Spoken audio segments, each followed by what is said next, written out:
After interest before tax, ध्यान से देखो, आफ्टर इंटरेस्ट बिफोर टैक्स ये होता है या नहीं, ईबीटी। ध्यान से देखो, after tax before, after interest before tax, EBT होता है या नहीं।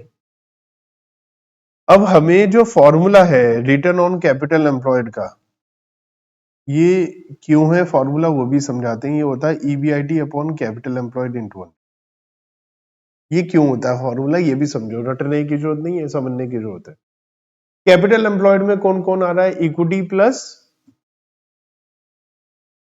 अब देखो क्या सिचुएशन है, कैपिटल एम्प्लॉयड के अंदर डिवेंचर भी है, शेयर होल्डर भी है, इक्विटी भी है, प्रेफरेंस भी है। अब ध्यान से सुनो मेरी बात, जो इक्विटी शेयर होल्डर है उन्हें कहां से दोगे, डिविडेंड, इस वाले प्रॉफिट से। तो अगर मैं कैपिटल एम्प्लॉयड की जगह केवल इक्विटी शेयर होल्डर फंड लूंगा, आगे क्वेश्चन आएगा, केवल इक्विटी शेयर होल्डर फंड लूंगा तो उसका फॉर्मूला भी लिख लो हाथ की हाथ, समझाते जा रहा हूं, return on equity share holder fund, अभी वो भी थ्योरी में आएगा, समझा दूंगा, return on equity share holder fund. तो इक्विटी शेयर होल्डर फंड में इक्विटी शेयर होल्डर होते हैं, तो इक्विटी शेयर होल्डर को कहां से प्रॉफिट मिलेगा, यहां से। तो ये क्या है, ये है earning after tax minus preference share dividend upon equity share holder fund. ये हो गया या नहीं। अच्छा जी, अब प्रेफरेंस शेयर होल्डर को कहां से मिलेगा, अर्निंग आफ्टर टैक्स में से।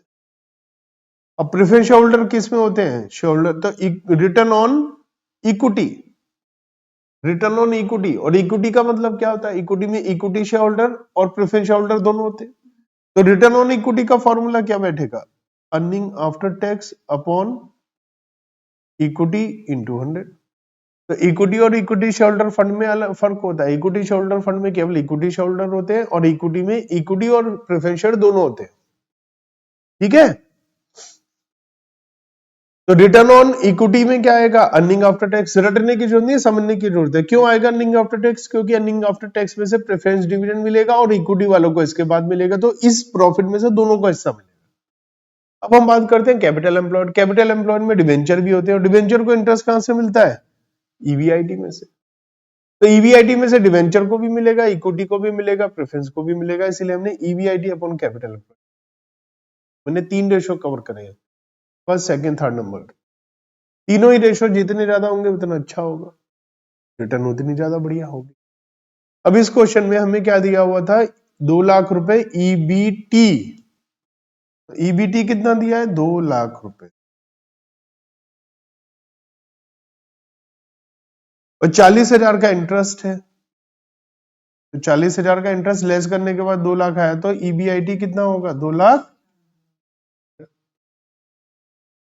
तो फॉर्मूला आ गया हमारा 2,40,000 डिवाइड बाय कैपिटल एम्प्लॉयड है 10 लाख 200, तो 24% आंसर, 24%।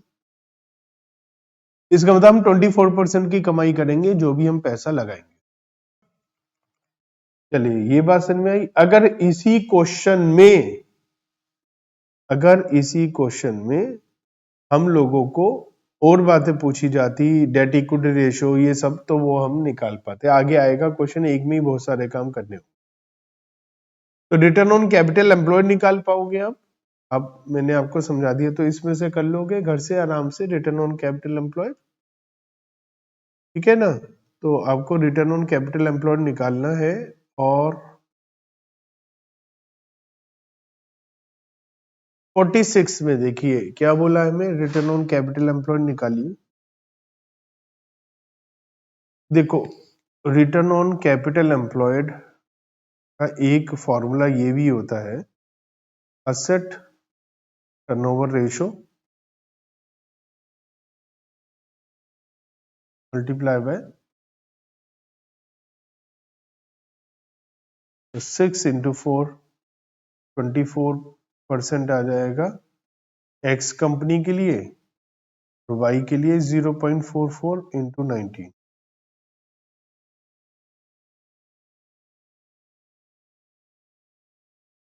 8.36%। अब ये क्यों होता है, ये परफेक्ट तो नहीं है, लेकिन क्यों होता है ये देखो, यहां पर लिखा है total asset basis. Total asset basis मतलब ग्रॉस कैपिटल एम्प्लॉयड, मतलब करंट लायबिलिटी भी ले लिया है। तो इन्होंने क्या कहा है, असेट टर्नओवर रेशियो का फॉर्मूला पता क्या होता है, अभी आपको पता चल जाएगा बाद में, सेल्स अपॉन असेट। और नेट प्रॉफिट रेशियो का फॉर्मूला होता है net profit upon sale. Sale से सेल कट गया तो बचा क्या, net profit upon asset. Asset मतलब टोटल एसेट मतलब ग्रॉस कैपिटल, और इन्होंने ऊपर नेट प्रॉफिट ले लिया ईबीआईटी की जगह। तो हमने जब शुरू में चैप्टर पढ़ रहे थे तो लिमिटेशंस ऑफ रेशियो में हम पढ़ रहे थे कि बहुत सारी लिमिटेशंस है उसमें। एक ही है कि एक ही चीज का अलग अलग मीनिंग आता है। प्रॉफिट का meaning earning before tax, interest, earning after tax, earning before interest and EBIT, EBT, EAT क्या है, ये भी एक दिक्कत वाली। तो कोई लोग कुछ करते हैं, कोई लोग कुछ करते हैं, तो ये भी एक दिक्कत है। लेकिन अगर हमें रिटर्न ऑन कैपिटल एम्प्लॉयड पूछा और एसेट टर्नओवर रेशियो और नेट प्रॉफिट रेशियो दिया है तो मल्टीप्लाई करके हम निकाल सकते, ठीक है। अब एक है थोड़ा सा इसी को ही net profit, asset turnover ratio और नेट प्रॉफिट रेशियो को थोड़ा सा इसमें समझते हैं ड्यू पॉइंट चार्ट की मदद से। बल्कि ये चार्ट पहले आना था, वो क्वेश्चन बाद में आना था। वो क्वेश्चन पहले आ गया, ये चार्ट बाद में। ये चार्ट कह रहा है रिटर्न ऑन कैपिटल एम्प्लॉयड मतलब रिटर्न ऑन टोटल एसेट मतलब रिटर्न ऑन इन्वेस्टमेंट का जो फॉर्मूला है उसमें दो चीजें यूज करी है ना हमने, net profit into asset turnover ratio. मैंने आपको फॉर्मूला बताया दोनों का। नेट प्रॉफिट रेशियो का फॉर्मूला क्या होता है, net profit upon net sales. और असेट टर्नओवर रेशियो का क्या फॉर्मूला होता है, नेट सेल्स अपॉन असेट्स, ठीक है। अब इसी को इन्होंने समझा रखा है कि भैया नेट प्रॉफिट आफ्टर टैक्स में क्या क्या आता है और क्या क्या सेल के अंदर क्या क्या आ जाता है। सेल के अंदर क्या क्या आता है, सेल के अंदर हमारा सेल में प्रॉफिट और टोटल कॉस्ट और फिर उसके अंदर कॉस्ट ऑफ गुड्स सोल्ड और ये सारी चीजें आती है ना। सेल के अंदर हमारा क्या क्या आता है, एक तो कॉस्ट आती है और प्रॉफिट आता है ना। और कॉस्ट के अंदर क्या क्या आता है, कॉस्ट ऑफ गुड्स सोल्ड और ऑपरेटिंग एक्सपेंसेस आ जाते हैं, और टैक्सेस और इंटरेस्ट भी आ जाता है नेट प्रॉफिट निकालने के लिए। तो क्या क्या चीजें यूज हो रही हैं ये सारी बातें बता रखी। टोटल एसेट के लिए हम फिक्स्ड एसेट करंट एसेट लेते हैं, करंट एसेट के अंदर क्या क्या लेते हैं वो सारी। तो ये कहना चाह रहे हैं इन केस ये बताना चाह रहे हैं कि एक ही रेशो के अंदर किन किन चीजों का हमने इस्तेमाल कर। फालतू की बात है, कोई ज्यादा इसके अंदर घुसने की जरूरत नहीं है, बस आपको थोड़ा सा आइडिया होना चाहिए क्या है और ड्यू पॉइंट चार्ट होता क्या है, एक बार नजर डाल लेना, बाई चांस थ्योरी में आए तो आप लिख पाए, बस इतना, ठीक है। थ्योरी में आए तो आप इसको कर पाए क्वेश्चन। चलिए नेक्स्ट रेशियो है return on share holder fund या रिटर्न ऑन इक्विटी या return on proprietary fund, return on net worth हुई जो हमारा रिटर्न ऑन इक्विटी का फॉर्मूला था। इक्विटी के अंदर कौन कौन आता है, इक्विटी और प्रेफरेंस दोनों, इसलिए मैंने आपको क्या फॉर्मूला भी लिखवाया था, profit after tax upon equity, ठीक है। तो इसका फॉर्मूला क्या हो गया, profit after tax upon equity into, एक है नेक्स्ट लिखवाया था मैंने return on equity shoulder fund. तो थोड़ा सा मैं आपको समझाता हूं। शोल्डर फंड जिसको हम इक्विटी भी बोलते हैं, नेटवर्थ भी बोलते हैं, और एक इक्विटी शोल्डर फंड, इन दोनों में क्या फर्क है।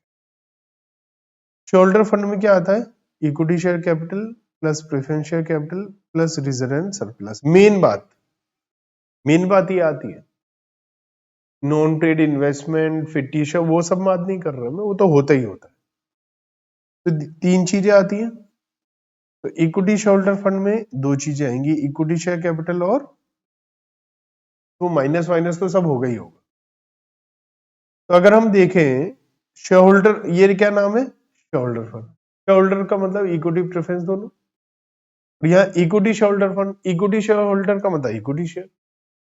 तो इन दोनों में क्या फर्क है? हम ये कह सकते हैं ना, equity shareholder fund equal to shareholder fund minus preference share capital. अगर शेयरहोल्डर फंड में से प्रेफरेंस शेयर कैपिटल हटा दो तो इक्विटी शेयरहोल्डर फंड है। ये बात समझ में आ गई? इक्विटी शेयरहोल्डर फंड को कहां से प्रॉफिट मिलता है?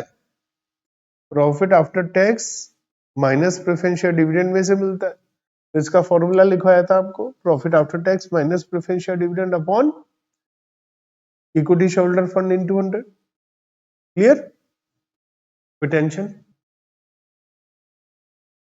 ठीक है, चलिए आते हैं हम लोग इस पर, क्वेश्चन नंबर 47 पर। और क्या क्या निकालने को बोला है हमें?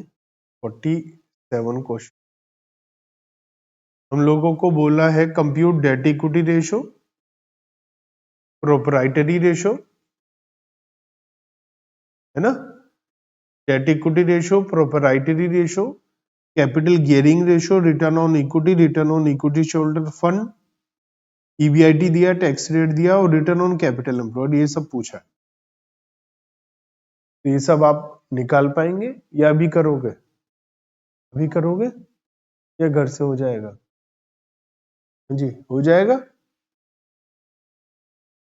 चलिए अब लिखिए रिटर्न ऑन, नेक्स्ट हमने लिखा था रिटर्न ऑन टोटल एसेट, है ना, और फिर उसके आगे लिखा था return on X Y Z. मैं दोनों एक साथ कराकर बताता हूँ तो ये एक्चुअल में है क्या। हमने अभी अभी क्या क्या पढ़ा है मुझे बताओ? Return on capital employed, return on equity, return on equity shareholder fund. इसके तीन के अलावा कोई और कुछ आ जाए, कुछ भी आ जाए इन तीन के अलावा, तीन कौन से? Return on capital employed, return on equity, return on equity shareholder fund.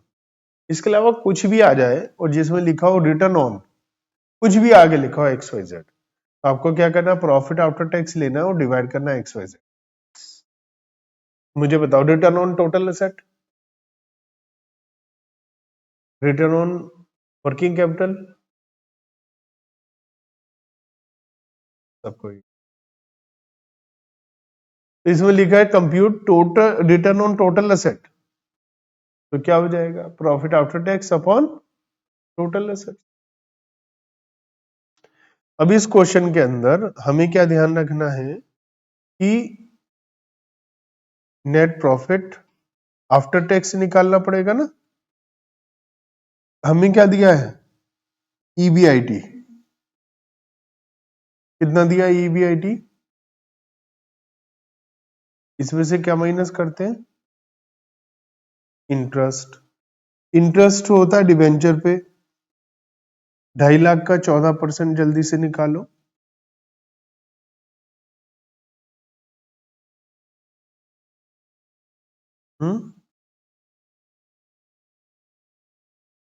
और 1 लाख का 12% निकालो, टोटल कर दो।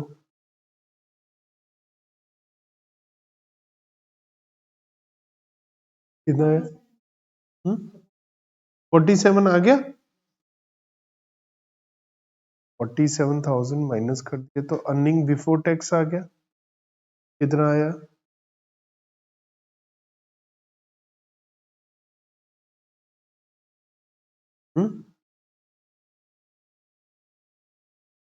टैक्स माइनस करेंगे, टैक्स रेट है 30%, 30% निकालिए, 2400। Earning after tax minus equal to का बटन दबाते ही आ जाता। कितना है? 47,600।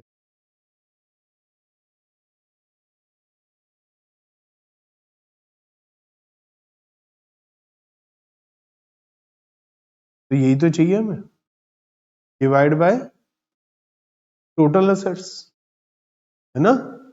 टोटल एसेट्स, टोटल एसेट कितनी है? टोटल एसेट कितनी है? एक बार देखो कोई फिक्टिशियस एसेट तो नहीं है। तो नहीं है, तो आप जल्दी से 12.75 डिवाइड कर दो, 47,600 डिवाइड बाय 12,75,200 इंटू 100 कौन करेगा? 3.73%।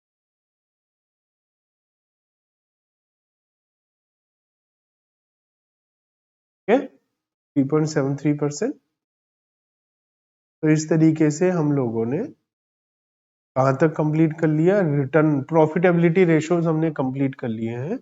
नेक्स्ट क्लास में हम एक्टिविटी एनालिसिस या टर्नओवर रेशियोज करेंगे। ठीक है।